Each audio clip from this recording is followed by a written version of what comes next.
In this episode, we meet Tuanette Dixon of the Newport Fishermen's Wives out of Newport, Oregon. We learn what it really means to support a local fishing community, their important role in keeping fishermen and families safe and cared for, and how you can join if you're in Newport too.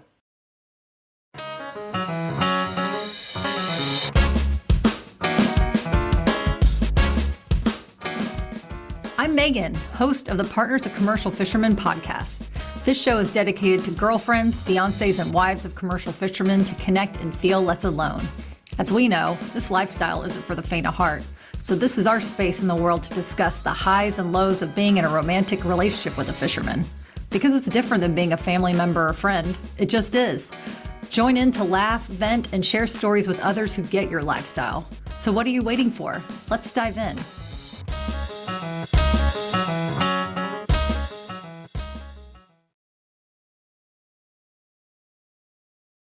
We have an incredible guest today who is as close to a celebrity as the Partners of Commercial Fishermen can get. It's Tuanette Dixon, who is president of the Newport Fishermen's Wives Association in Newport, Oregon. I know many of you have heard of their organization. I actually heard of the Newport Fishermen's Wives from a member in our private community, and they've been kind of the holy grail inspiration of how to build a supportive community with fishermen's partners, if you will. So Taunette was on the blog several years ago, and the fact that we get to talk today is just such a huge deal for me. So again, Taunette, thank you so much for your time and for being here. Yeah, no, I really appreciate being here. First, I am no longer the president. I do all the PR and social media and communications, but we have a great new president. We try and put fresh blood into the group as much as we can. So Becca Boswick is an amazing lady here in Newport, and she's taken over the reins and she's doing an amazing job. Awesome. Thank you for that update. And I love that you're still so actively a part of the organization, which I want to introduce to our listeners if they're not familiar. So the Newport Fishermen's Wives is a nonprofit corporation of fishermen's wives, mothers, daughters, and friends supporting a strong sense of community to further the causes of industry, safety, seafood education, and family support, as their beautiful website has said. Is this still an ongoing factor for you guys?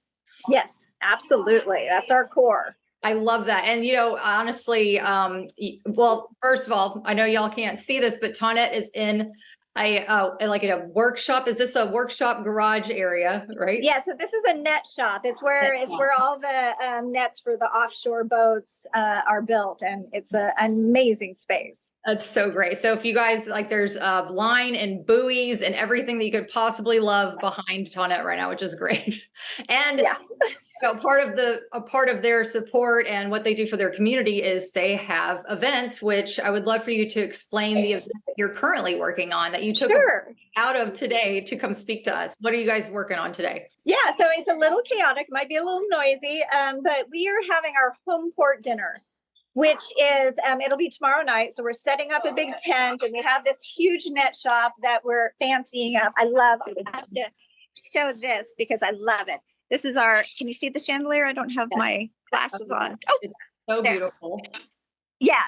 So it's an amazing night. And what we do is it's a way of fundraising, but it also is our way of honoring our local fishermen and fisherwomen, or people in the industry, or people that support the industry that have worked above and beyond.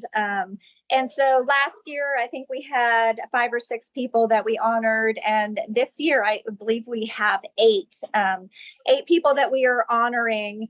And after we do that, we have this fantastic dinner with fresh seafood.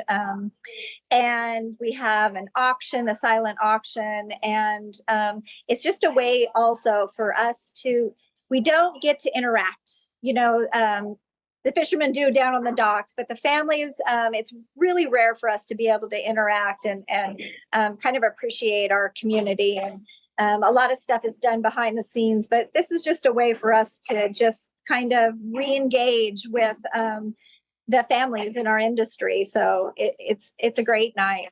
That's such an interesting point, because to me, I'm thinking, oh, wow, the Newport Fishermen's Wives have a huge community. They're probably always together because they have a group. They're here, but it's interesting to hear that even the challenges that we have as partners of commercial fishermen throughout the world in our country, that that connectivity piece is always something that we're trying to find and connect with other people who actually understand our lifestyle. So that's fascinating to me. Also, could you explain what that chandelier looks like? Because I see these beautiful twinkling lights, but what is it made of? Yeah. So it's made of twine. It's made of twine for nets, and it has a few buoys at the very end. It's everything that is used in this evening is all from our industry, and it's just fancied up a little bit. So it's a really fun. I'll send you pictures after we get through, and it's pretty impressive the change in the net shop.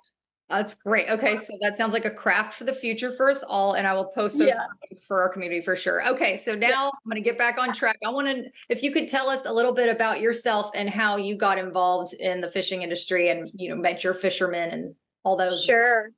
So I was born into it, and my husband was as well. Both of us, we come from 4 generational fishing families. So I actually grew up in Dutch Harbor. I was born in Newport, but we had boats king crabbing up in Dutch Harbor. So I kind of moved back and forth, but I did most of my schooling in Unalaska, Dutch Harbor. So my family were king crabbers, and that's all I knew. I was born into it. My grandfather started in, I think, 1936. So we've been a part of this community forever. And then I married a man whose family was in it just as long as my grandfather and his grandfather were really good friends, and it started around the same time. Wow.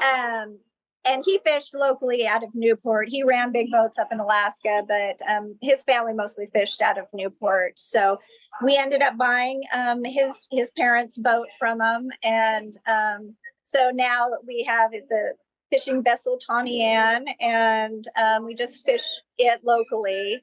My husband just retired from fishing up in Alaska, so our lives are calming down a little bit, and it's also been a great time for me to re-engage with Newport Fishermen's Wives, because there's ebbs and flows, with most of us who can give time to this nonprofit. It's a lot of work.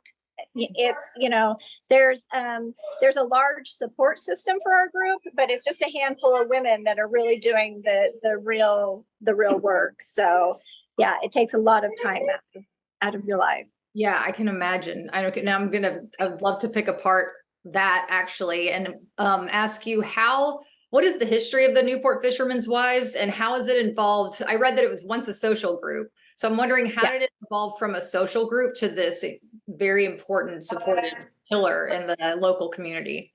Yeah, so it did. It was so I'll use my husband and I for an example. When we first got married, he was gone 9.5 months of the year. He'd go up for 4.5 months or more up to Alaska and fish. They didn't really have rotations.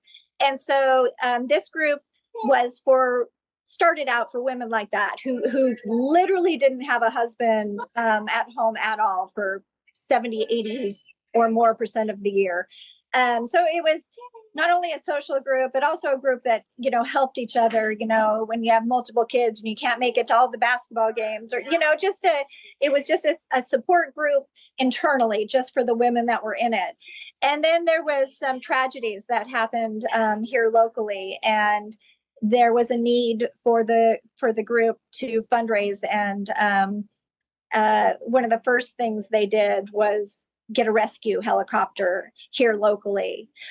We are a 2-hour flight from the 2 stations north of us and south of us. So we have a huge port, and we have a huge crab fleet. And there was an issue with us losing boats and the rescues being not timely.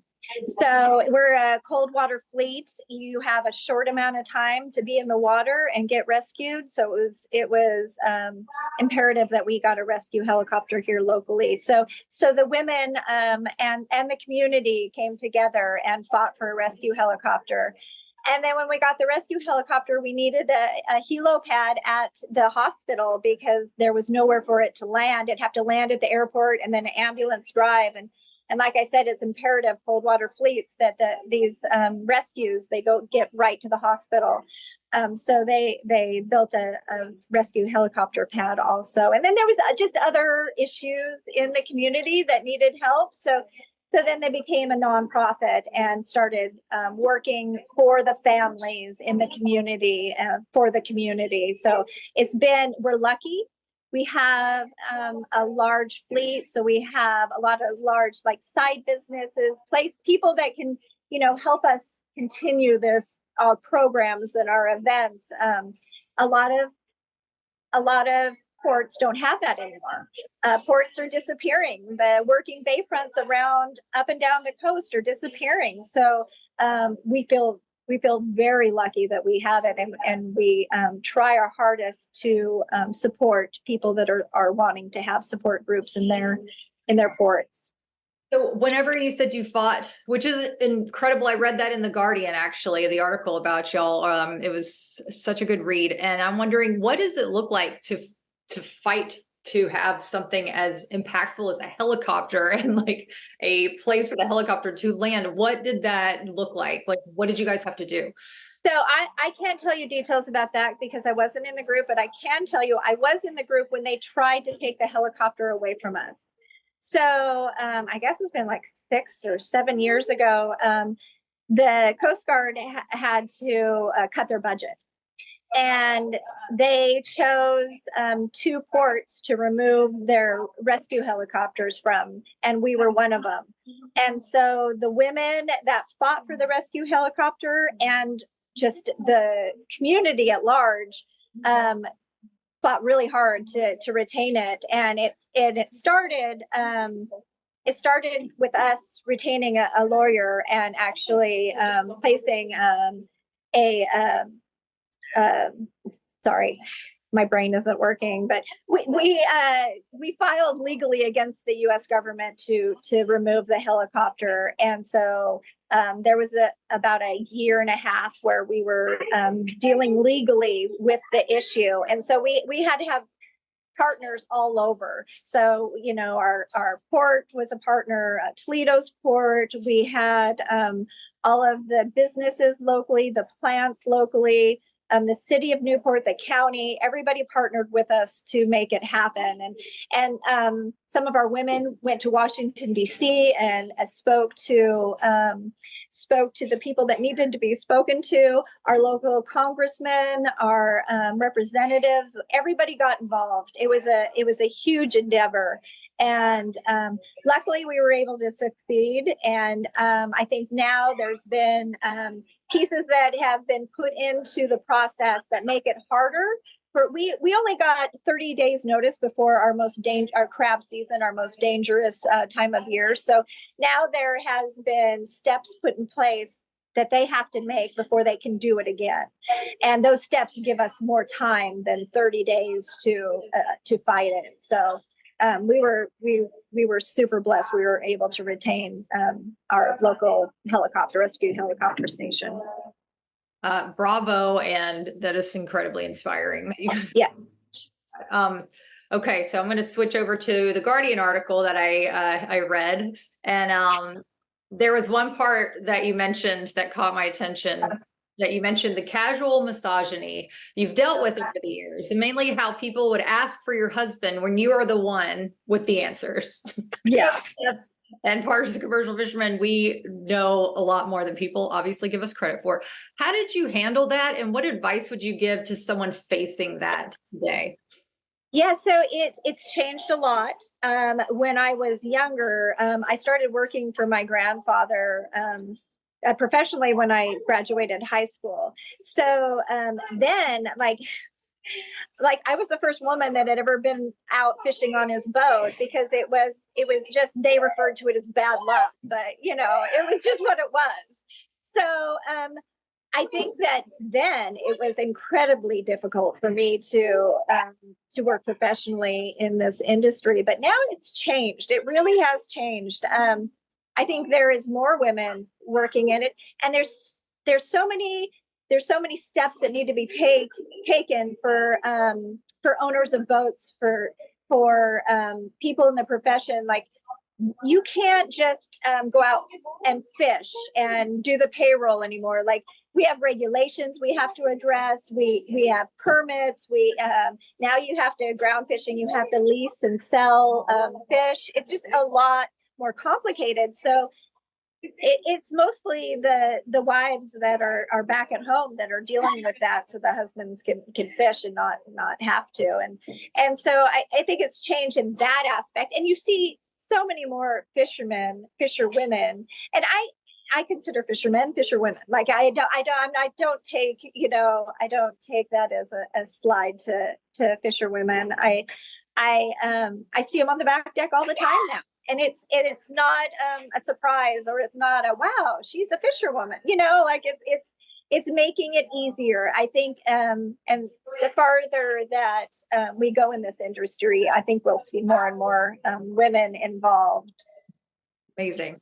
Okay, so this one is hits hard for, I think, a lot of people going through certain ups and downs with the commercial fishing industry, which is, I think, probably just the norm. Yes. So, wondering, how do you prepare or handle strikes over the price of seafood? And have you been through strikes, and what does that look like? And how do fellow fishwives survive this type of? Yeah, I've always said it's feast or famine. And lately there's been a lot of famine.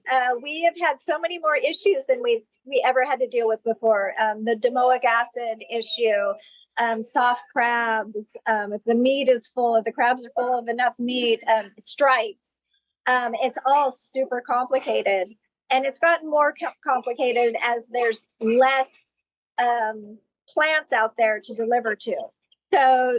So there isn't as much negotiation, because there's fewer people to negotiate with, which makes it more difficult.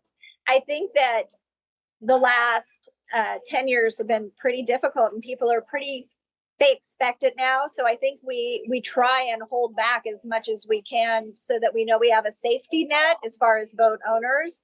I think that the strikes I take a little more personal than the other issues that come up, but we've had enough now, and that's another reason I love this group, is because when there are strikes, when there are setbacks into seasons, this group steps in. So we started a program years ago during the holidays, that we started it because of a strike that extended past the beginning of January.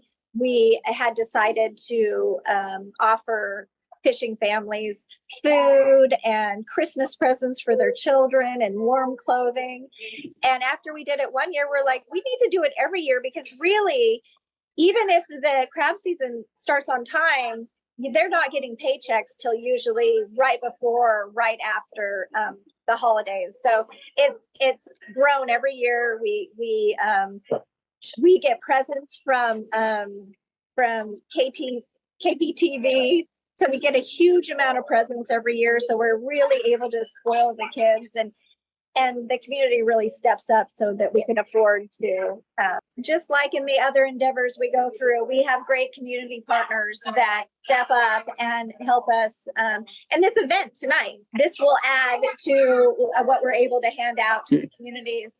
During COVID, we started also giving out medical needs, medicine, and just whatever families were, diapers, formula, whatever families were needing at the time.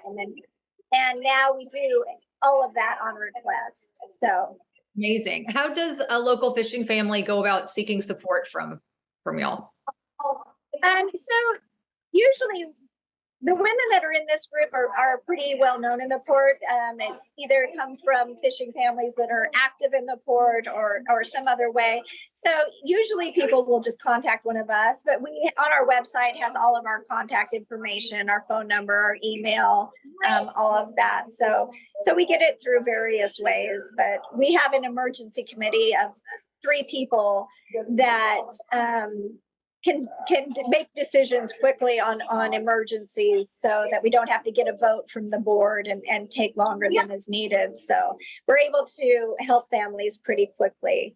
And we also help families off when there's a tragedy. When there's a boat that goes down, we're able to immediately go to families and help them with just a little bit to keep them going until they're able to be helped by insurance or the boat or whatever.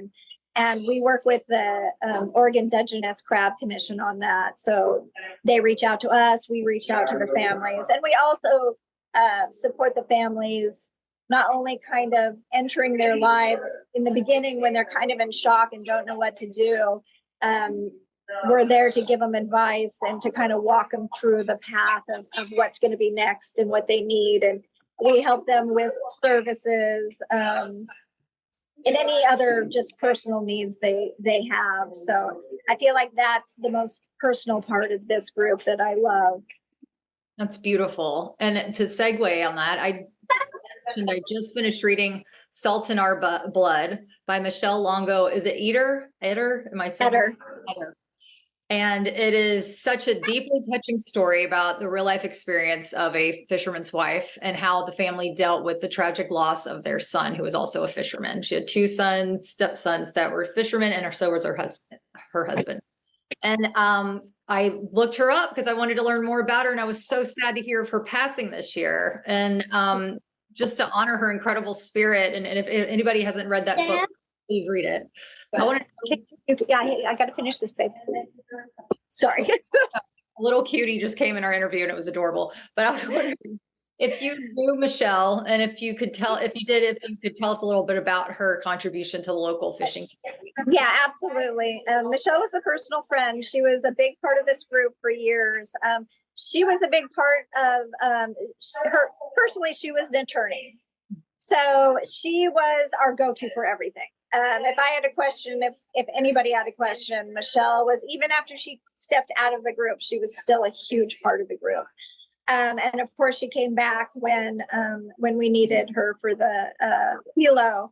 And she's the one that hooked us up with a great attorney. She's the one that gave us advice throughout the whole time. Yeah, in fact, this event is being in her honor. So there's several signs representing her. So yeah, we loved her immensely. She was not only an important part of this group, but of the community. She would go to all of the meetings. She fought for all of our rights as far as fishermen. She was an amazing human being.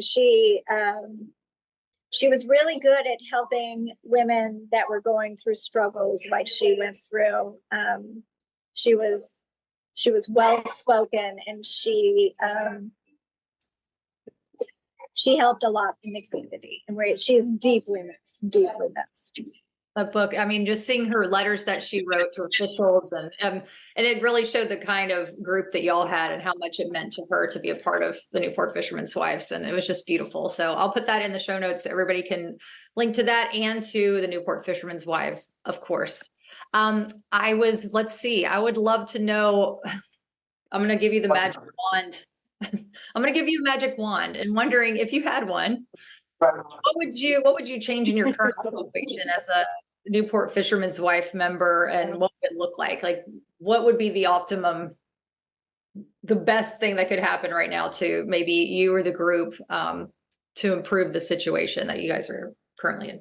I think, any nonprofit, I think it's very similar. I think my biggest want is that women would feel more comfortable entering the group. I think that and myself personally, when I first came to the group,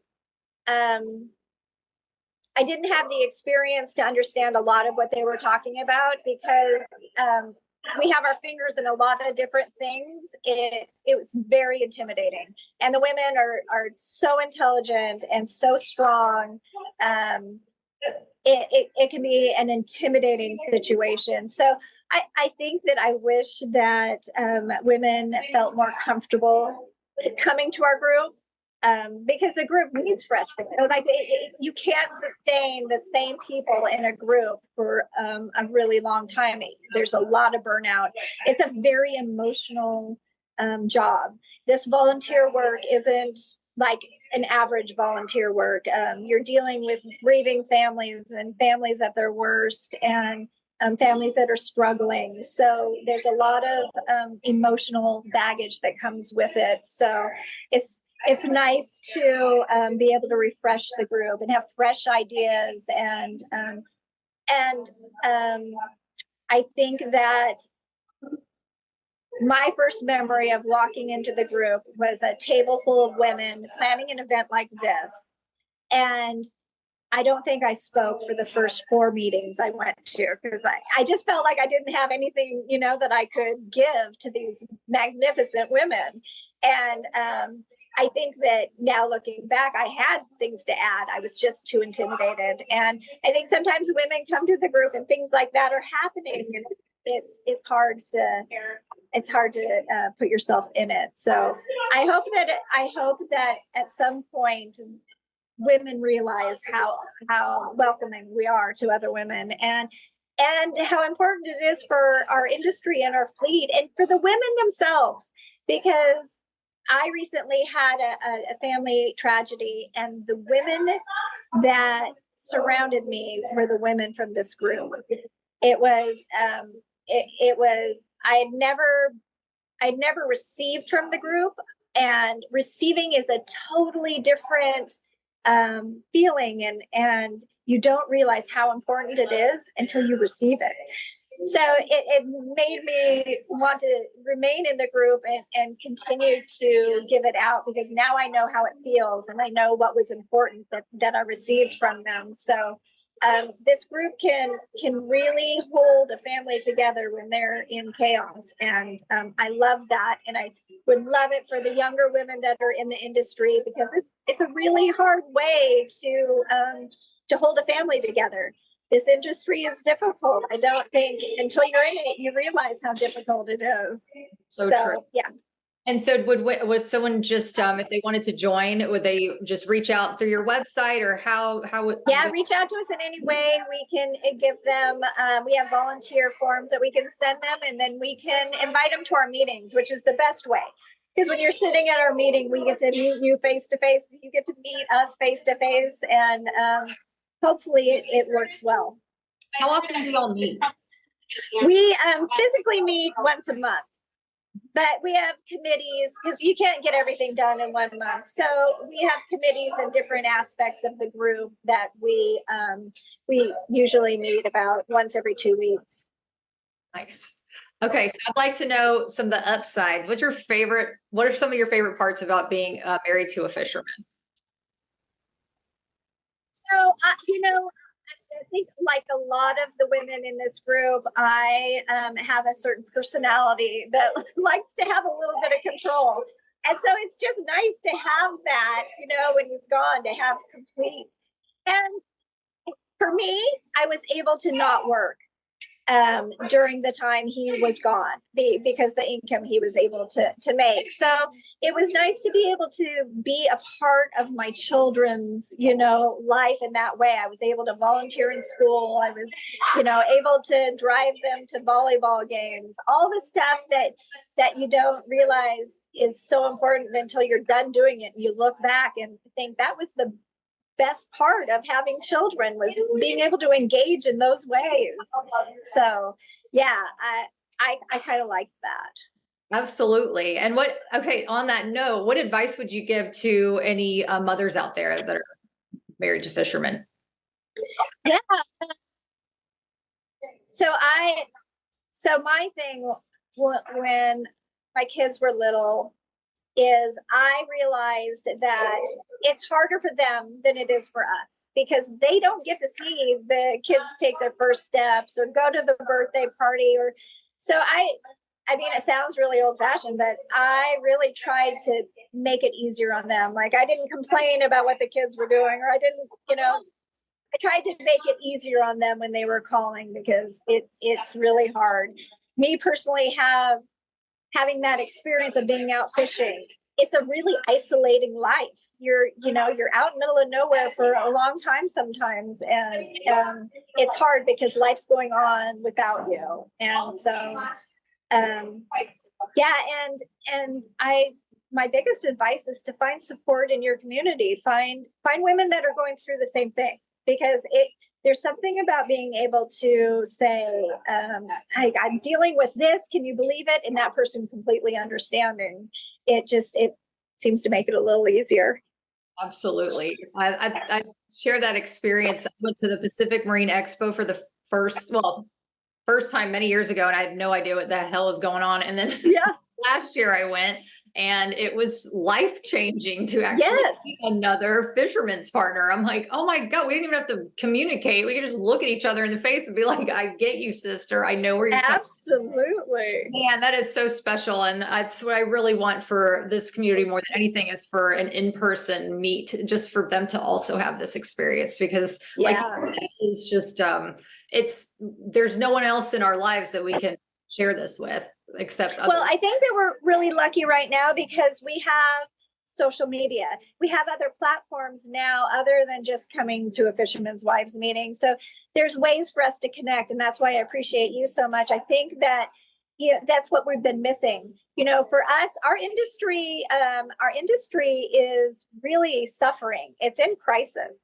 And so I think that any way we can personalize it to the outside world helps. I've always said that, the first dialogue that gets out there is the one that people believe. And there's a lot of dialogues that are really damaging to our industry right now that aren't necessarily true. It may be for other places in the world, but not here, especially on the West Coast. We are stewards of the sea, and we want to have fish for our next generation. So I think it's really important that we personalize our industry because it does get vilified sometimes. And I love that what you're doing and how you're opening it up to people that are outside of our community and of your age group. And, I just think that it will really help.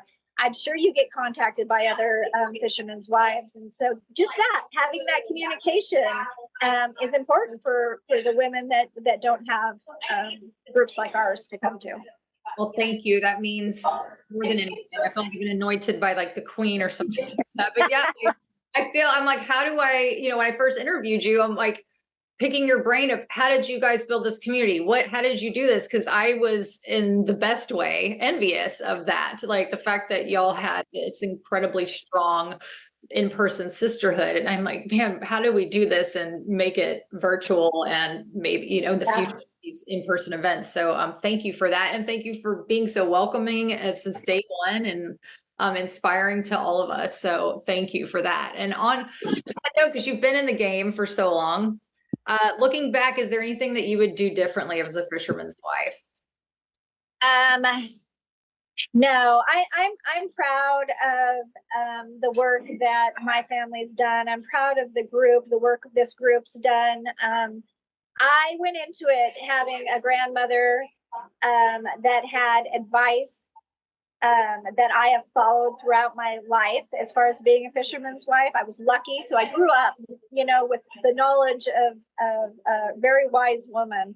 And so the way I feel like I was able to be in this community, to be in this industry, I feel like has been successful so far. And I'm happy with it. I love the friends I have in this community. I love that our family is given back because I think that it's hard to do nowadays in a really significant way. Without nonprofits, without volunteering, your communities don't get run how they need to be run. And so I'm happy that my daughter's here now working on this like I'm glad it's gone down from generation to generation. So no, I wouldn't change a darn thing. That's amazing. And if I could, if you're open to it, do you have a piece of grandma's advice that sticks out to you the most? No, there was so much advice. You know, I her biggest thing was that she didn't want. So when I went up fishing, I went on a boat with my grandfather, my brother, my first cousin, and so I mean there was. And she was furious. She's like, there should never be more than one family member on a boat. Like she, you know, she always, she wanted us to be aware of the dangers of this industry, but not to focus on them. It was really important to keep your sanity, really, to know bad things could happen, but you've got to live your life like it's not going to. So, yeah, that's what we've done. That's beautiful. And so something that we need to carry with us every day.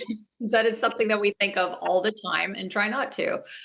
Sure. And on that note, is there anything you'd like to add? This has been like treasure troves of beautiful wisdom, and I appreciate it so much. Yeah, no, I just want to thank you again for, opening the fishing families community up in a different way. I love it. And anything that we can do to help ever, we are here for you.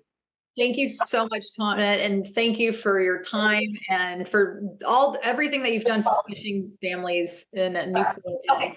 So I'm excited to keep in touch with you and hopefully meet in person one day. And hope you guys have the best event tonight. And I would love to see pictures, and I'll post them for our community to see what it looks like.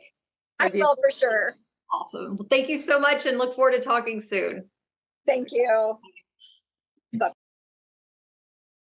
If you want to connect with more POCFs just like you, join the private forum at meganwaldrop.com/private-forum. Or even better, if you want to hang out in real life, there's an all-inclusive POCF retreat happening this fall 2023. Visit meganwaldrop.com/retreat-2023. And you can find both links in the show notes.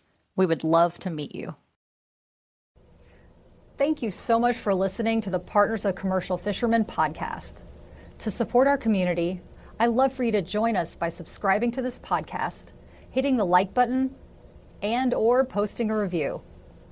And if you're a POCF looking for more resources on how to navigate this unique lifestyle, things from long-distance dating to motherhood advice, visit meganwaldrop.com.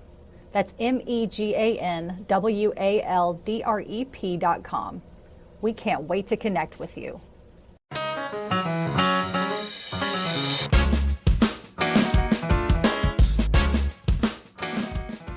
Thanks for listening today. Being here means you're a part of the POCF family, and we wouldn't be a community without you. I'm Megan, and this is the Partners of Commercial Fishermen podcast.